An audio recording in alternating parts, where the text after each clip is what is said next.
Hey everybody, welcome to the Hello Road podcast, where we talk about unique and forgotten cars, road trips, travel destinations, racing, and all sorts of other stuff. I'm Ethan. I'm Paul. And today we have two special guests from a competing podcast. Competition. From the Auto Off Topic show, we have Brad and Andrew, Brad DeSantis and Andrew Pascarella. Welcome to the show. Thanks for having us. Thanks for having us. I would also like to warn you that the third sometimes host of the show, of our show, Ollie the dog, is in the room and he has growled a little bit, so we may hear from him at some point. Okay, wonderful. Our third co-host is not in the room today, so I don't have Simba, my dog, so they won't growl at each other. So we'll be good. Well, I just know that it's getting towards the time where I normally take him out, so he might get a little vocal at some point. A mid podcast pee break. Okay, all right. We'll accept it. Okay, well, I think we got a lot of questions for you guys because, especially for me, because your podcast gets a little bit more technical than I think ours does, and I'm pretty much a terrible mechanic, so I'm sure I'll probably be able to try to pull some tidbits from you guys as the show goes on. But Paul has a few very important questions to ask you about how your show got started. Why don't you kick it off, Paul? Yeah, that's basically it. Like the one thing when I started getting into like listening to podcasts, which was after Radwood 2018, and picked up on your guys' show real quick, I was like, yeah, these guys got some real good chemistry together and stuff, and they make a good show, and I like how it gets super technical at times because I'm a big geek for things like that. So, but really, how did it get started? What was the genesis behind all of it? Okay, I'll answer it. You can fight for it, whoever answers. Yeah. So it was, I think, the end of 2016. I had been listening to a bunch of podcasts like Smoking Tire, Camden Tubbed, Drive While Awesome. And I was like, you know what? A lot of these guys are out in California, some of them. And I don't know of any New England-based automotive podcasts, or at the time I didn't know of any. So I was like, I wonder if Brad would want to start one.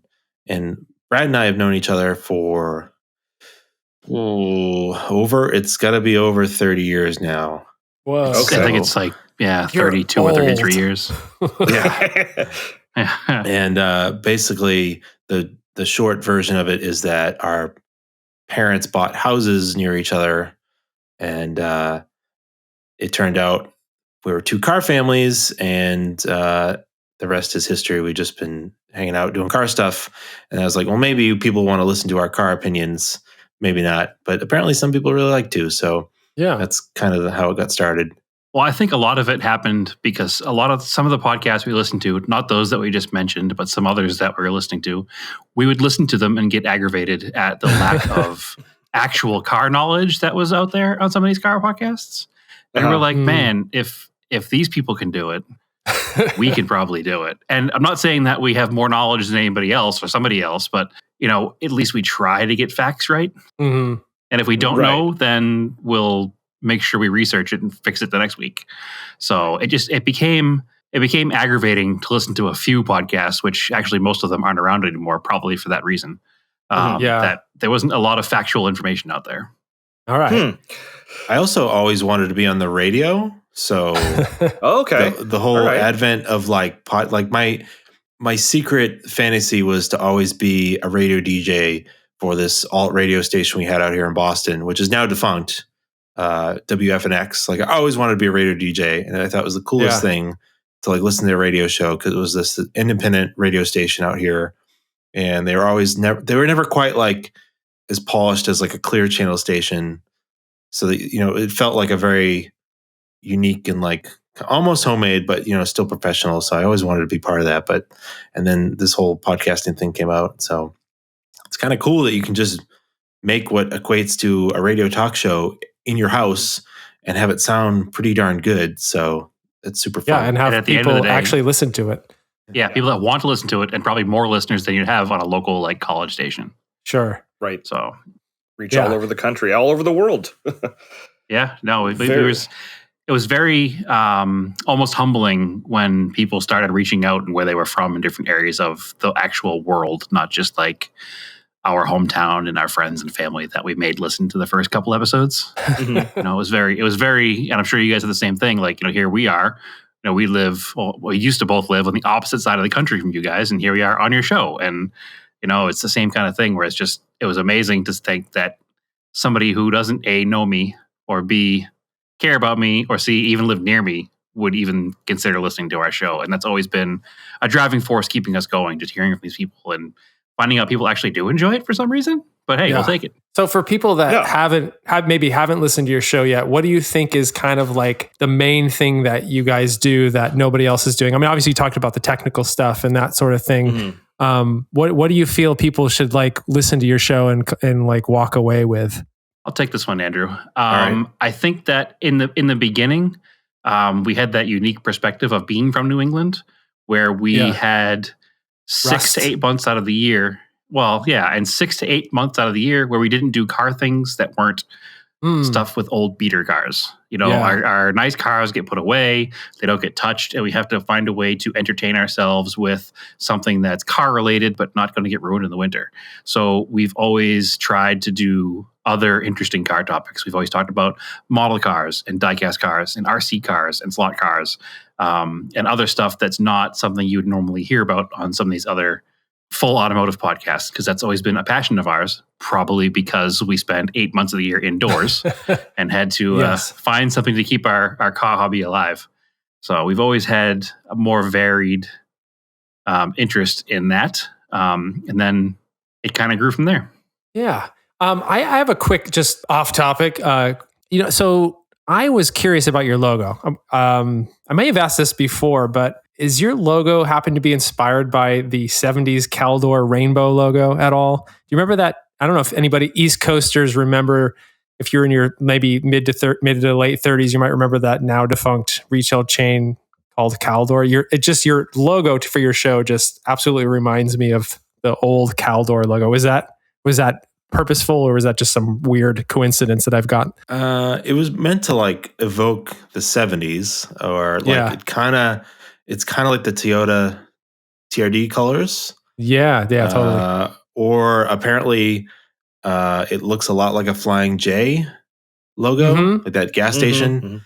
That maybe subconsciously I picked it up somewhere, because we don't have those out here. So I don't know. And that was really just what I was going for. Just kind of a cool 70s looking look to it. I think that you also have to remember that it's called Caldors.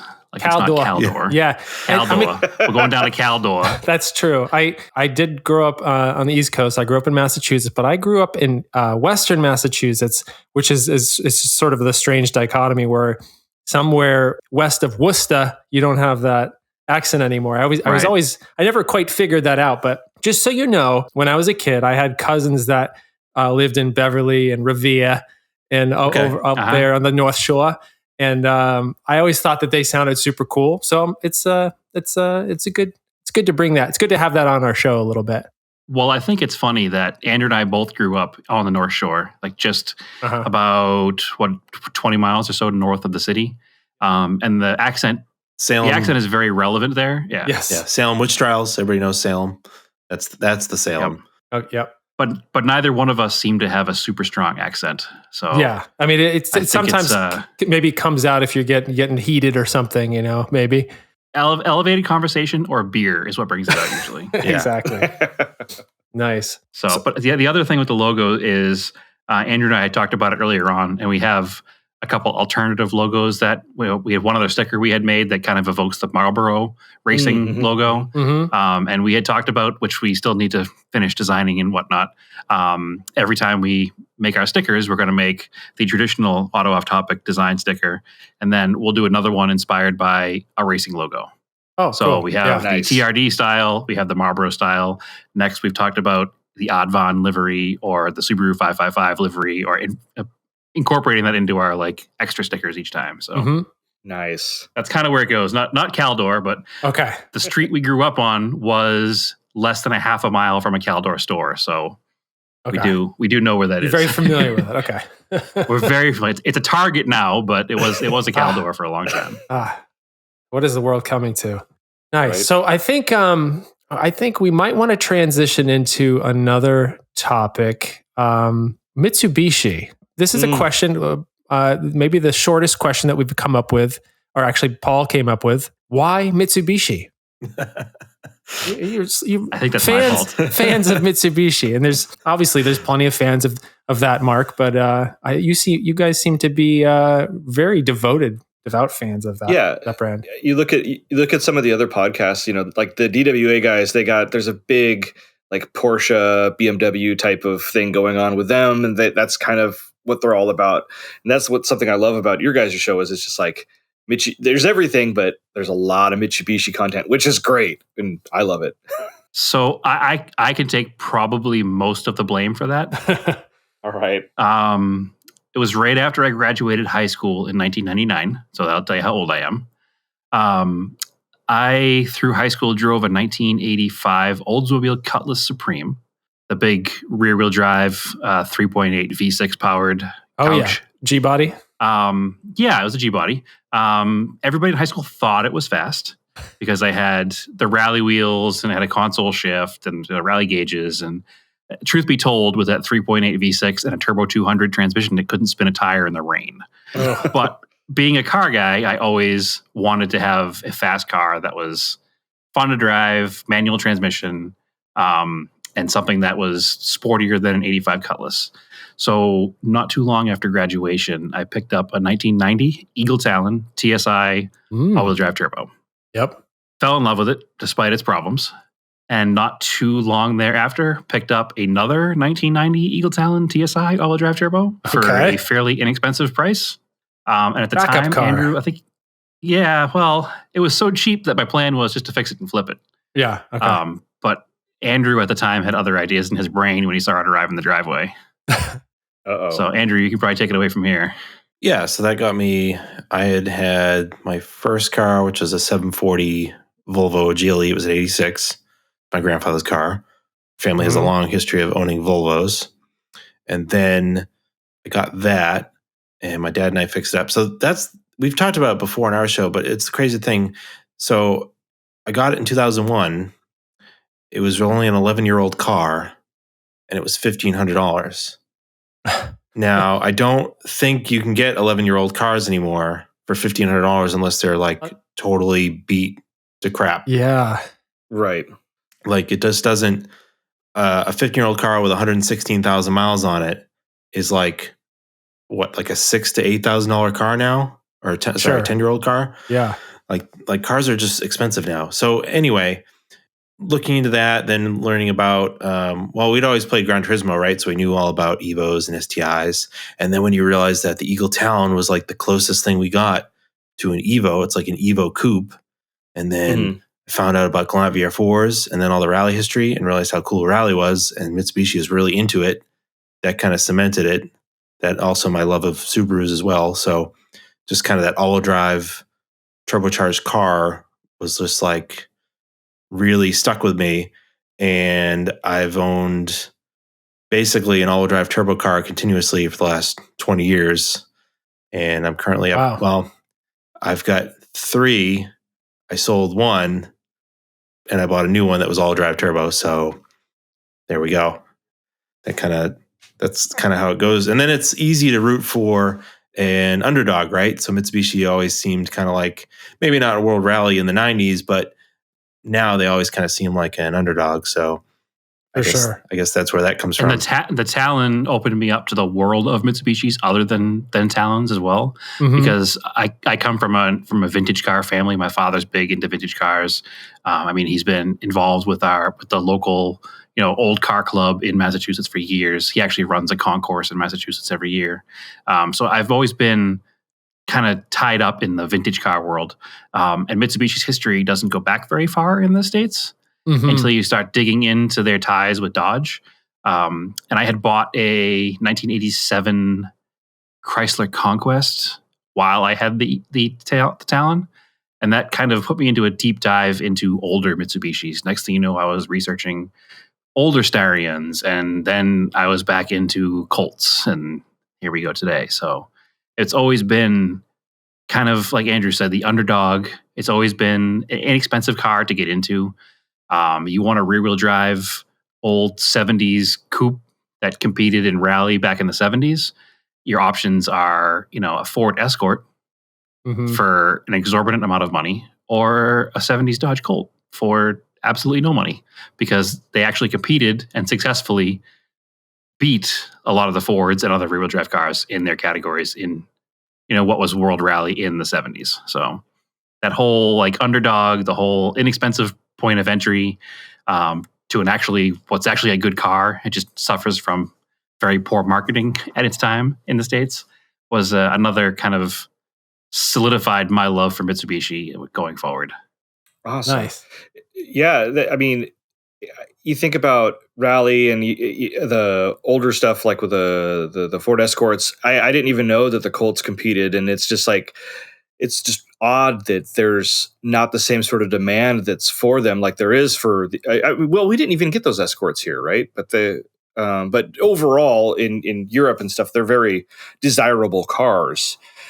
So it's just a kind of an odd thing that they never caught on. But hey, if you look up a lot of African rally coverage from the 70s, they weren't Colts, they were Mitsubishi Lancers.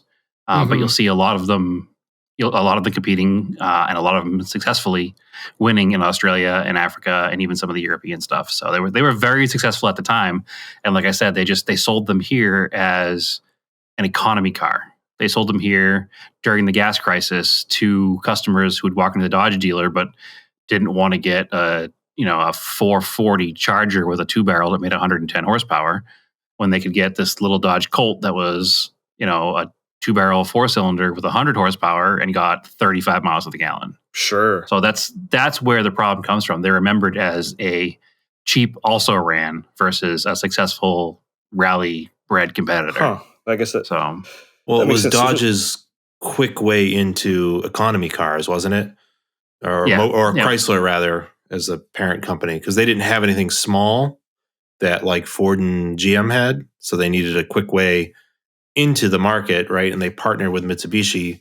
Mitsubishi didn't have a dealer network at all, and they thought it was a good way to get into the U.S. market because, Mitsubishi had still in the late 60s and 70s that reputation of being the airplane that bombed Pearl Harbor. So a lot of people didn't really like Mitsubishi up until that point. Yeah, that was a tough sell in the States. And Chrysler saw the writing on the wall with Toyotas and Datsuns and Volkswagens, and they knew that they needed a smaller car to compete. And, some deals were inked that might not have been the best for both companies, because it's part of what Mitsubishi suffers from today is its early marketing strategy was never great. Chrysler made a deal with 2 manufacturers for smaller cars. They also sold Hillman Avengers here as Plymouth Crickets. Yeah. And those have even less of a reputation than the Dodge Colts because they were Hillman Avengers. They were not, at their core, they were not good cars. So those didn't last nearly as long as the Colts did. But Mitsubishi's marketing from that point until the 80s was all through Dodge in this country. And then if you went to England and bought a Mitsubishi, it wasn't sold as Mitsubishi either. It was sold as a Colt. And if you went to buy a Mitsubishi in Australia, it wasn't sold as a Dodge or a Colt. It was sold as a Chrysler. And actually, they called the Colt there for a while the Chrysler Valiant. So the fact that the car was sold in so many different markets under so many different names really didn't help Mitsubishi's reputation in the beginning. And then when they started their own dealers in the 80s, all of a sudden now you had the same car sold at a Mitsubishi dealer that you could buy at a Dodge dealer, but everybody knew the Dodge dealer. So they weren't buying a lot of them at Mitsubishi dealers.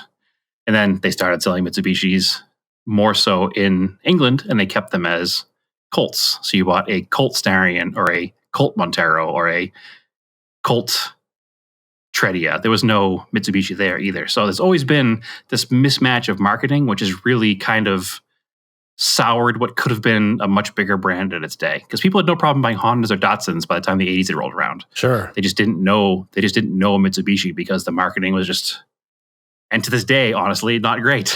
Yeah, definitely. Do you think that's the thing that's keeping Mitsubishi from like gaining the ground that I guess it was making in like the 90s? I felt like it was a lot more common to see more Mitsubishis rolling around, I guess it was because they offered more cars, like, they had more product. Now they have a bunch of SUVs and one economy car. Yeah. I think the whole irony in this thing is that Hyundai came into this country in the 80s as a nothing upstart company that didn't even have enough engineering to make their own engines. Mm-hmm.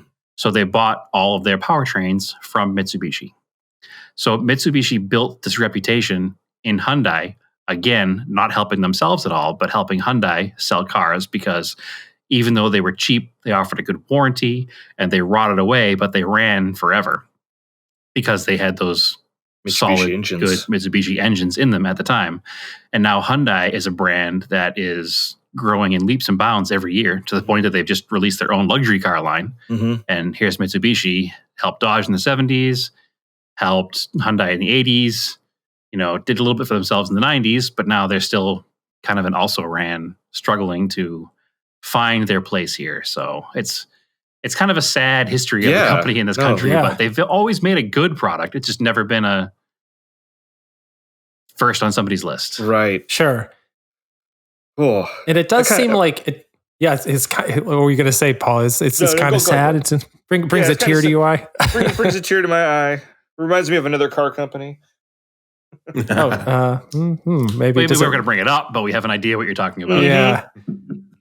Does it rhyme? Well, anybody who listens to your show knows all about Daihatsus. Anybody who listens to our show knows all about Colts. There we go. Yes. What the next? I was going to kind of. You touched on the rally racing, and like that's something that I've, as a listener of your show and a fan of your show, there's a lot of rally racing. I know some of the coverage from when you guys were doing the.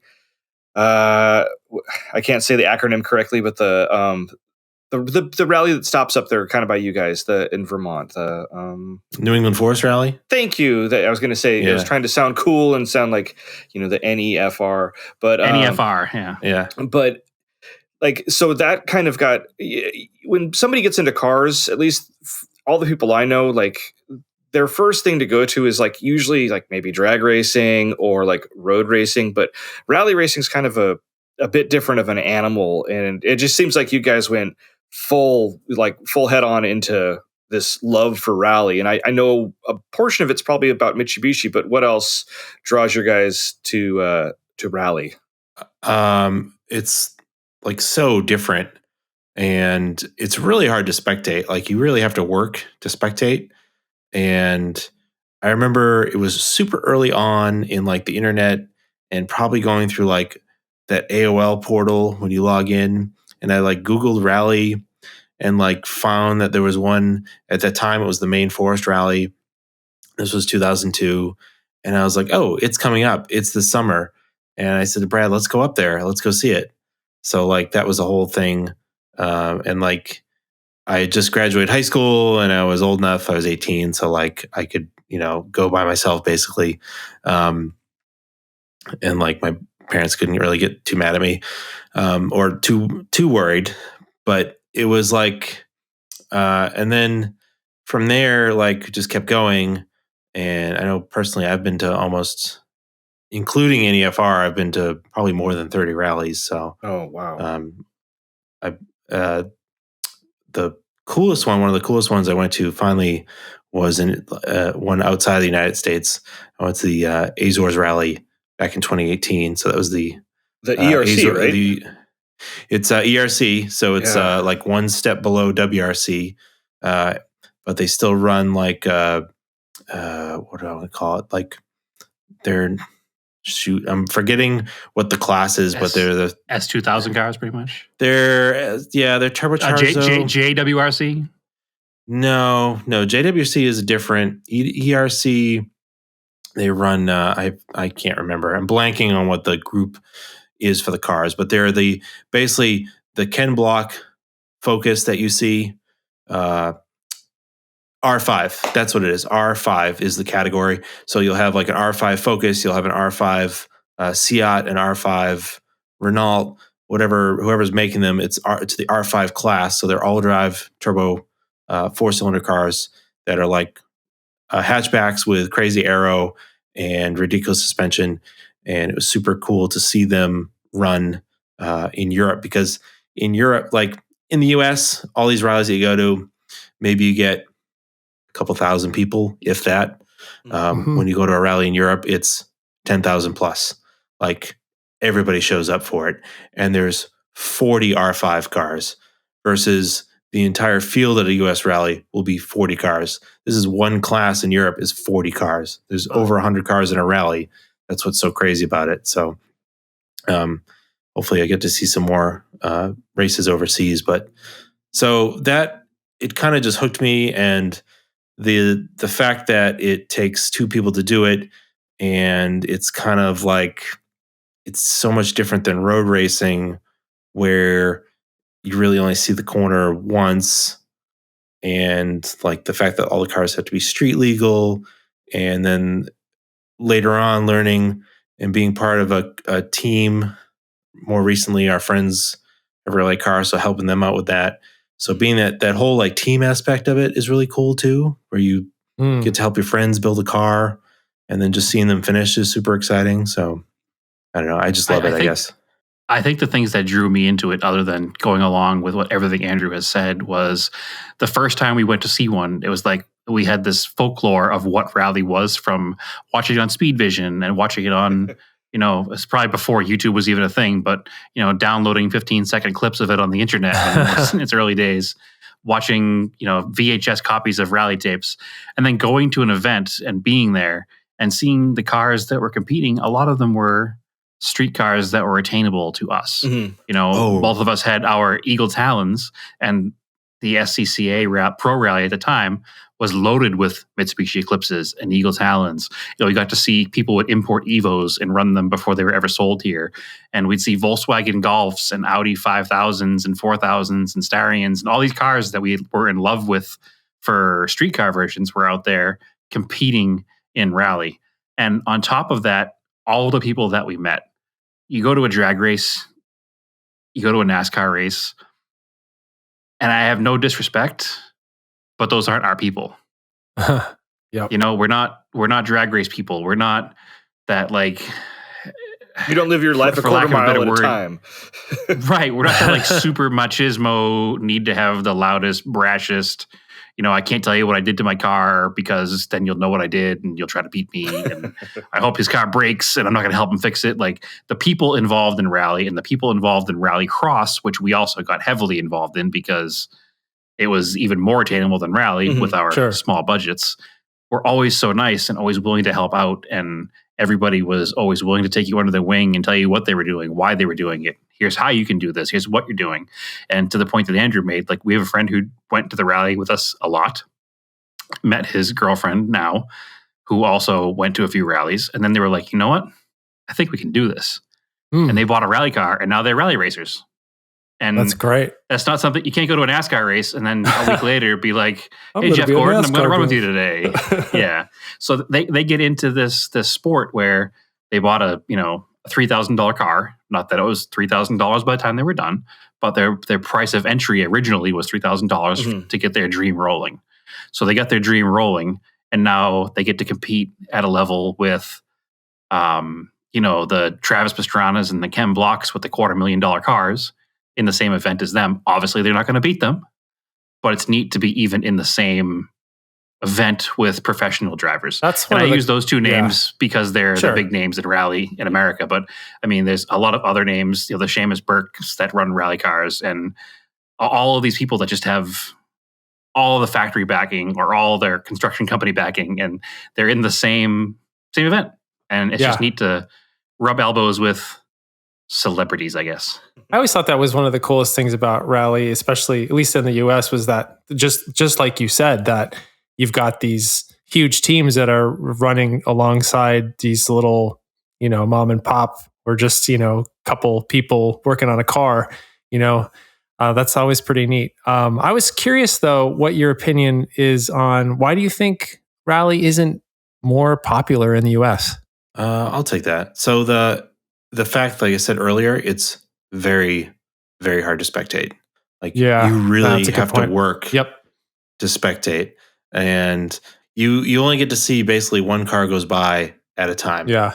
So, and then, it's not as exciting or frenetic as like a NASCAR race or even an IMSA race, which to me is kind of like way more spectator friendly. So when you go to like a Lime Rock or whatever, the Daytona 24 Hours, like, yeah, there's a lot of space and ground to cover, but you're never more than 50 yards from the track, and you can see the entire thing the entire time and everything that's going on. But in rally, you might be sitting there in the woods with your friends for 2 or 3 hours before the stage even starts, because you have to get there and get deep in because they close the road, and then you're stuck there for the entire day, and you might have cars go by twice if you're lucky. Sure. So yeah, that's from like a spectator's perspective. I guess from like actual entrance, there's just maybe not enough money to go around to like attract other teams and other drivers, do you think, Oh, there's really no prize money. Yeah. And I think a lot of that has to do with also the lack of spectators, because if you don't have spectators, you don't have that many people who see it. You don't know that many people are interested in it. A lot of people I talk to have no idea what rally is. And these are people who are, pretty vested in the car world. They might be a vintage car guy or a muscle car guy or a drag racing car guy or a NASCAR guy. They don't know rally. They don't know rally exists in this country. And it's not the fault, I think, of the sport. I think it's just the fault of the large area of our country. Mm-hmm. There's not a lot of condensed spaces where these things happen. Even the rally itself in Maine goes over, like 100 square miles of all these roads, and people could be in between two stages and possibly not even know it's happening. So it doesn't lend itself to being super out there and super popular. It's gotten, I think, a little more popular in the past decade with, again, I mentioned earlier, the Travis Pastranas and the Ken Blocks and these people that have somewhat of an internet presence and they can push it. And, I'll be walking down the street and see somebody wearing a Ken Block Ford Racing Monster Energy shirt now, which, 15 years ago, you'd never see somebody wearing a t-shirt from a rally team just walking down the street in America anywhere. Sure. So there is a little bit more proliferation of the sport now than there used to be, but people are scared by the price of entry because it's not cheap. And they're scared by just not knowing what it is and how to get involved. So one thing we've always been a big proponent of is Rallycross, because Rallycross is the entryway into rally. You meet the people, you learn what it takes. And a lot of people that do Rallycross also are into rally, so they can, take you with them, be on their team, learn how their team works. And if you're interested in it, start wrenching and then, save and buy cars and start co-driving or something. There's always ways into something. And I just think it's kind of unknown how to do it. Just like I said earlier with the NASCAR thing, you can't go to a NASCAR race and drive a NASCAR car the next day. People don't know that they can potentially drive a rally car not too far in the distance after deciding that they want to. Sure.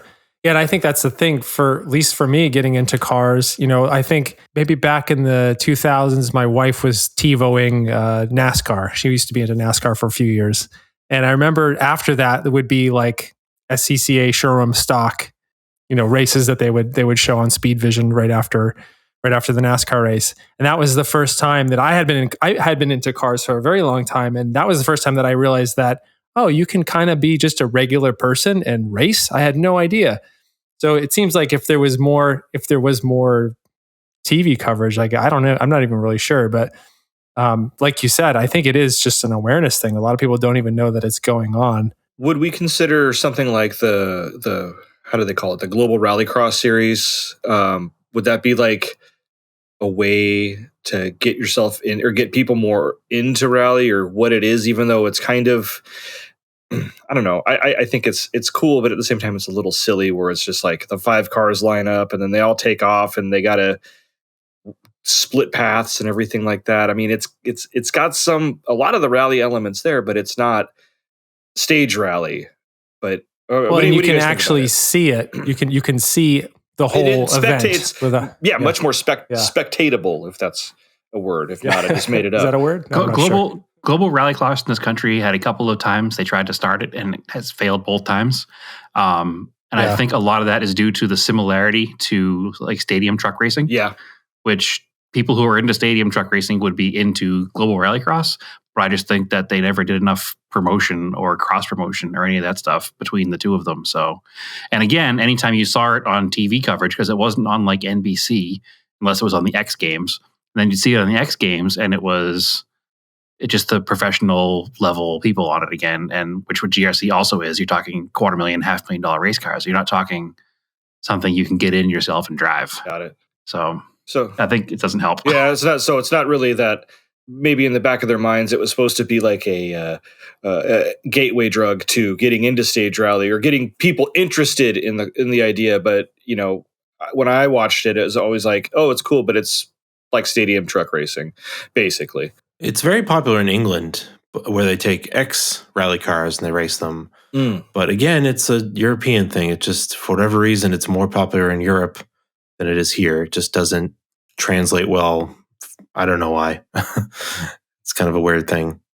Well, rally, as awesome as it is, and you did talk about how the country is very, very big. You guys got that event that's kind of over in the New Hampshire area. Here, at least in California, there's really no events that go on. There used to be the Rim of the World rally that took place not too far from where Ethan and I are. And that was, I got to go to that once and spectate it. And, I completely, understand what you were saying about how much work it is to spectate, because I remember it was rain. The one year I went, it was pouring rain and made it even worse. And we had to drive on this horrible road and wait. And then finally the cars came and you couldn't see anything because it was raining and it was dark out by the time the cars started running. So it was like, this is a lot of work just to watch the cars fly off and, go by and stuff. But it was still pretty cool. I think it's important to go see a rally with somebody who's been to that rally before first. So you don't get that impression of, I don't know what to do. I don't know where to stand. That was lame. I want to go home. Yeah. I'm cold. I think going with somebody who knows where to go, where the good spots are, how to get around is a huge help. If you don't have that option, volunteer for a local rally as a corner worker, crowd marshal, any of those things, because you'll be put out into the event somewhere and you'll be shown where to stand. And on top of it, you'll be helping them run the event. And that helps a lot to introduce newbies into spectating. For your point about lack of rally on the West Coast, there is the California Rally Series, which is not all in California, but they have a few California events. Oh, okay. I didn't even. So there is still a rally in California. Prescott Rally. Sometimes. Yeah, if they get enough entries. It's a really cool event. There's a rally here in Arizona, which, spoiler alert, we didn't talk about it yet. I don't live in Massachusetts anymore. I now live in Phoenix. What? Oh, yeah. Can't believe it. I thought we were talking to New Englanders here. Oh, you are. Yeah. You're still a New Englander. Yeah. The other cool thing about rally, what are you talking about, guy? Come on. Yeah. Is if you can get to a rally and it has a jump and you can see the jump, when the first time in person, when you see a car leave the earth at 100 miles an hour and fly 100 feet, it's kind of crazy. It really, it's really shocking. And even still, I'll go to there's a stage up in Maine called Concord Pond. And it's wicked. It's wicked. It is wicked. It is actually. it's one of the best stages in the United States, and there's epic jump, and I've got some photos of it. And a couple cars will just send it. Some of the fast guys, and just to see them hit, over 100 feet and maybe 10 or 15 feet in the air, it's whoa! It really, really takes your breath away when you see it. It's pretty crazy. Ugh. It's nuts. Yeah, so if you're interested in watching a rally on the West Coast, the High Desert Trails Rally is May 4th this year. And that's outside of Ridgecrest, California. Okay. And then there's another one outside of Frazier Park, California in June. That's the Gorman Ridge Rally. So those are the two next upcoming California rallies. Oh. So it does exist. So try to get out there and support it and help them make it better. That sounds like something super fun to do, because the one experience I had with Rim of the World, it was just kind of, I'm cold, it's raining, I'm wet, I'm tired, I want to go home. But the other thing sounds, they probably don't run at night. I would think maybe they do. I don't remember. It's I think it's NASA. Is it NASA, Andrew? There's not too many that run at night anymore. That's very rare. Mm-hmm. Just for logistics, they don't do it as much. I don't know who's doing it now. I haven't seen it in a while. It's also really impressive. Like when you just see a car go by with the full lights on, come out of the dark, and then it disappears. You can get some really cool pictures with like light streaks and stuff. So I do like it, but I haven't seen it in a long time. Sweet. Well, very good. Well, as fun as Rally is and stuff like that, you talk about like driving up to places. So you guys, at least from what I've heard, there's been lots of road trips. You guys did the trip down to, was it Atlanta for the Radwood in 2019, I think it was, where you took down the VR4. Was it the Atlanta show? Yep, that was Atlanta 2018. 2018. See, I always forget. Yep, that was 20-something hours from Boston, straight through. So you guys are no stranger to like the road trip and stuff like that. And here on our show, we like to kind of dabble on little things like that. So what's been some of like the most epic ones that you guys have done? Brad is king of road trips, so I'll let him go first. But we've been on a lot of road trips together, but Brad has done a ton of road trips. Yeah, we've done a lot of road trips together. We'll get in a car and just go to an event that's 20 hours away without even thinking about it. And people sometimes look at us like we're nuts. Like, you drove a Galant VR4 from Boston to Atlanta in a weekend? Are you guys nuts? And it's like, well, Andrew rebuilt that car from the ground up, and he knows every square inch of the car. And if something goes wrong, we know how to fix it. I think it all really started our first big road trip. We took a week and we took 2 cars and we left Massachusetts and we drove to Carlisle, Pennsylvania for imports at Carlisle. Okay. In Andrew's Galant VR4 and my, at the time, 87 Chrysler Conquest. Not that first one from the beginning of the story here, but another one I had later on. I've had quite a few of those. And then we left Carlisle, Pennsylvania, and drove all the way down to Tennessee to run US 129, the Tail of the Dragon, and all the other roads that are in the Smoky Mountain range down there that are amazing driving roads, which for an East Coaster was as close as we got to, like, the hills of California. Like, we don't have that in Massachusetts. There's not a lot of mountain roads that you can go drive fast on. And those are some of the first roads that we ever really had that experience as car people to go just find a place to go drive. So we successfully, with one minor bump in the road when my alternator let go, but thanks to mostly Andrew's skills. And that's the good thing about Andrew and I, is that when I need patience, he's patient. And when he needs patience, I'm patient on road trips. We can make it happen. We put an alternator in the car and carried on. I turned around and went home. About it. He was real grumpy about it, but I was really grumpy about it. I turned around and went home from Tennessee after spending like 4 days just jamming in the mountains there. And he carried on to Texas. So all right. That was one of our first big trips. Wow. Fast forward a few years, I've done countless road trips. Just in 2019 alone, I drove across this country 3 times. Wow. Whoa. All right. The first time was almost a little under a year ago, because it was for Radwood Austin. I was already planning on moving out here. I still lived in Boston. I had my 1983 Plymouth Sapporo, which is a Mitsubishi, of course. Galant. Mitsubishi Galant Lambda. I took that from Massachusetts, and Naomi and I decided we were going to take 9 days to go from Massachusetts to Austin, Texas. Which obviously, anybody who knows the geography, there's no place in this country you can't be in 3 days. So 9 days is a long time. So we went down the East Coast. We did Pennsylvania. We did Philadelphia and all the history there, and DC, and Nashville, and Dallas, and then Austin. And we spent a little time in each city on the way and just did a lot of sightseeing and tourist stuff to attend Radwood Austin in 2019. I was already planning on moving out here. So the plan then was, hey, I'll just leave the car in Austin in a storage garage. I'll fly home. Later on in the year, I'll fly back to Austin, get in the car, and drive it the rest of the way to Arizona, which I did in March. So driving cross country in an 83 Sapporo was definitely an interesting experience. Again, I knew the car pretty well. Andrew and I had actually just finished putting a transmission in it with the help of his father as well, because his father has a killer lift in his garage. And I had done brakes on the car and had kind of gone through everything to make sure it wouldn't be an issue. And it wasn't. It made it here pretty uneventfully. Then I drove across the country again in a modern vehicle when I officially moved out here in June. I have a 2013 Volkswagen TDI sport wagon. So that was, again, Naomi and I said, let's take a week and a half. And we went the northern route.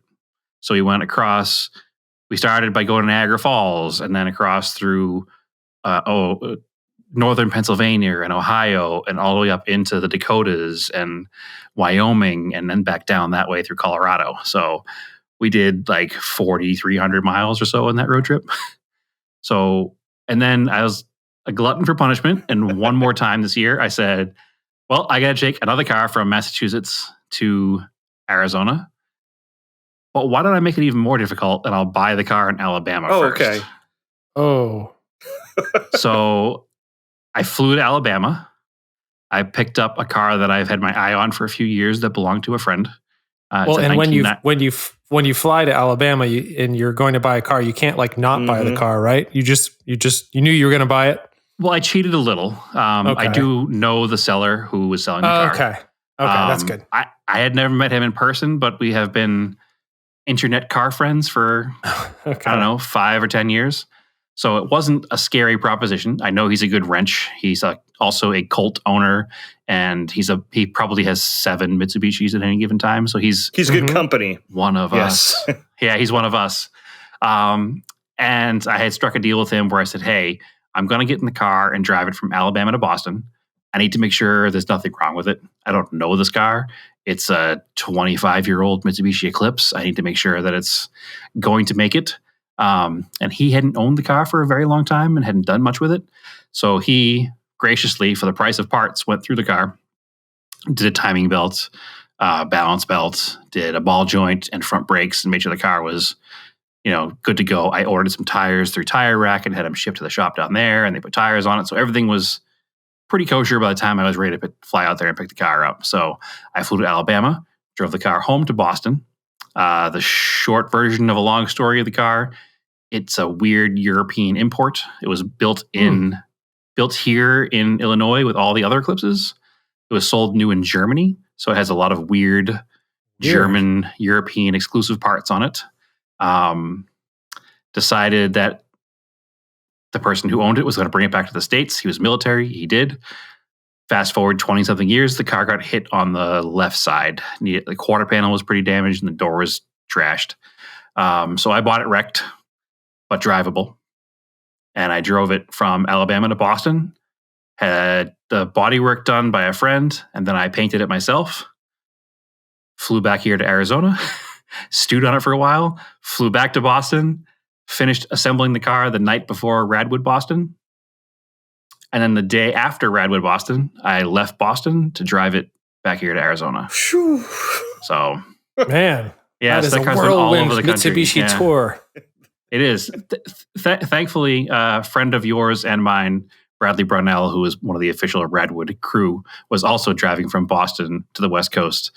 And we kind of caravanned out there together with the Radwood van and my Eclipse kind of going across country. So I didn't do the 9 or 10 day trip that time. I just drove straight through and was back here in 3 days. But it's been a year of road trips, and there's been a few more in between. I drove the Sapporo from Arizona to Las Vegas for a Radwood show there. Yep. I drove the Sapporo to Long Beach, California for the JCCS, where I saw Paul and his lovely daughter. And we're actually leaving the end of February to drive to Austin again, this time in the Eclipse for the Radwood show in Austin again. So road trips aplenty. So I'd say the common theme here is Radwood. Radwood really... That's true. Radwood did a lot for a lot of people, and we can't thank them enough.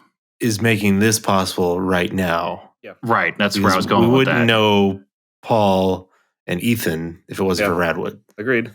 Yeah, and I probably wouldn't know Paul if it wasn't for Radwood. So right. Yep. Thanks, Radwood. Yeah, it's true.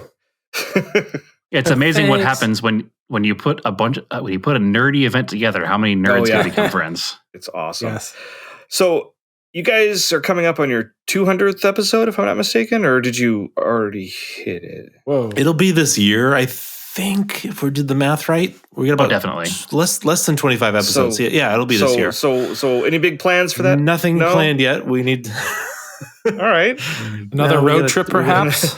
Well, we had a huge whiff on episode 100, so we know that for episode 200 we have to really. Yeah, I remember that. I was like, "Oh, cool! It's the 100th episode." And it's like, "Oh, we should really do something for the 100th episode." I was like, "Well, okay, it's all good."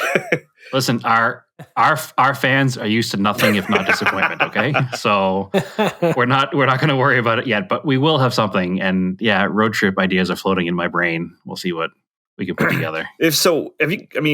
Going outside of the country, I know, Andrew, you said you went to the Azores Rally, but where would be like the most awesome place you guys could do a of course, Mitsubishi centric road trip in?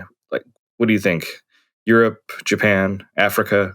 Oh, if you could safely traverse like Paris Dakar in a Montero or something. Oh, nice. That'd be pretty cool. Right? Yeah, that'd be sweet. But the whole reason why that doesn't exist in Africa anymore, because Africa, unfortunately, is not like a very safe place at the moment for foreigners. But that would be a pretty cool. That's like a dream trip, I guess. Or like to drive. Have you guys ever watched like the Long Way? I think it was the Long Way Round. With the motorcycles. Yep. And like the Road of Bones out there, and like across Russia, like that'd be pretty crazy. In a car or on a bike? Yeah, so I guess stuff like in a car or bike. I don't know. The funny thing is, I got my motorcycle license back in 2006, and then I never got a motorcycle. I'm in the same boat. I'm in the same boat as you are. I have it too. Never used it, but I have it. I did the same thing. Little known fact: I own 2 broken motorcycles. So. But do you have a motorcycle license you haven't used? Oh no, I've owned multiple bikes over the years. I have a license and I've used it a lot. Yes. All right, but I currently own 2 vintage motorcycles that are both one is in a pretty good state of disrepair and one is in a pretty good state of disassembly. Okay, so one is a basket case. They're both basket cases. Let's put it that way. My worst car is 7 times better than my best bike. Oh, so. Wow. So yeah, it's not all right. good. I think people have tried to ask you, Brad. I know that it's kind of been a touchy subject sometimes. How many cars have you owned? Ever? Yeah, I want to know. I don't know. Because, I mean, I don't know because, specifics. Ethan's got a very, very nice collection. And but nice is putting it as I don't think that's exactly the way to put it. It's safe. How about a safe collection? It's a collection. It's a collection. It's a collection, but, yes. Ethan, don't worry about it. I'm in the same group as you. Okay. So I haven't, honestly, over the years from beginning of time until now, it's not that I've owned a lot of cars. Some people have had, some people buy 2 or 3 cars a year and go through them. That's not me. I've probably had somewhere in the 30s overall. But at any one given time, I usually have upwards of 10. That's awesome. And do you have cars in Arizona and Massachusetts at this point? Yes. Or they okay, yeah. There are cars. You need multiple states to house all of the vehicles that you own. You can't fit them all in Arizona. There are cars. I think in 3 states. Oh, okay. And there are cars in 5 different locations. You got some catching up to do, Ethan.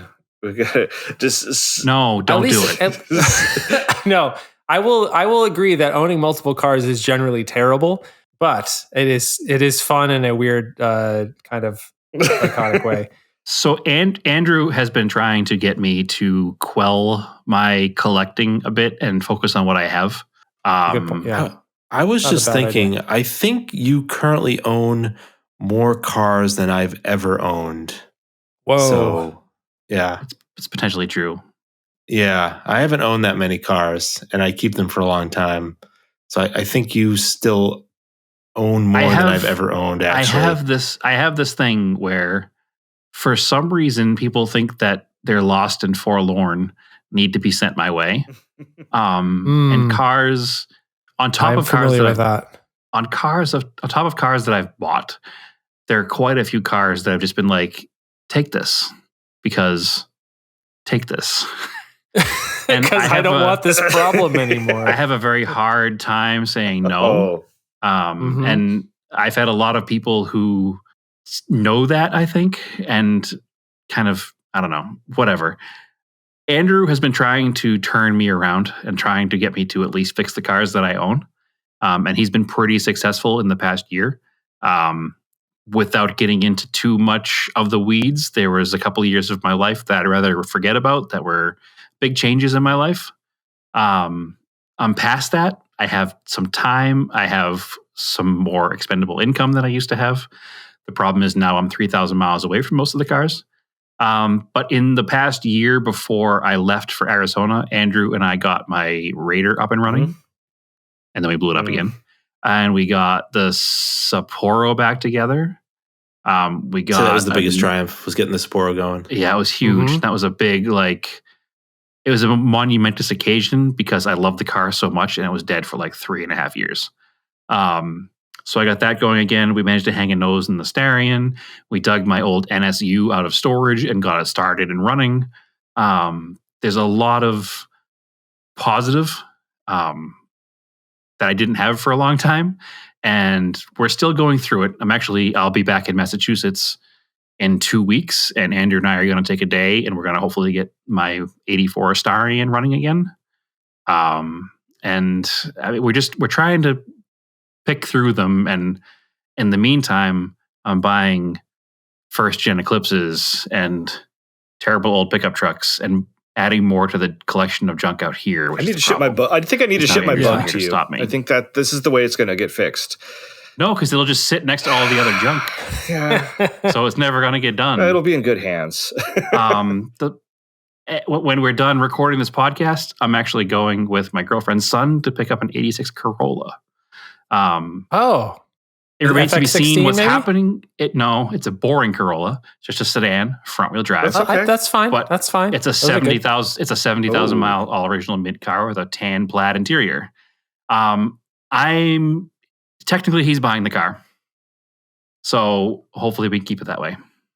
Yes. But by tomorrow we'll know. So we'll see what happens. Andrew didn't even know that till right now, and he's probably strangling me through the microphone right now. But it's not officially mine. It's officially being bought by my girlfriend's son, Jordan. And he's excited about it, and it's almost free. So he's like, we got to get this thing. And I'm like, all right, we'll go get it. So at the moment it's his. I can't promise it'll last that way forever. I hope it will. But potentially look for him to come join us at a Radwood sometime. So, okay.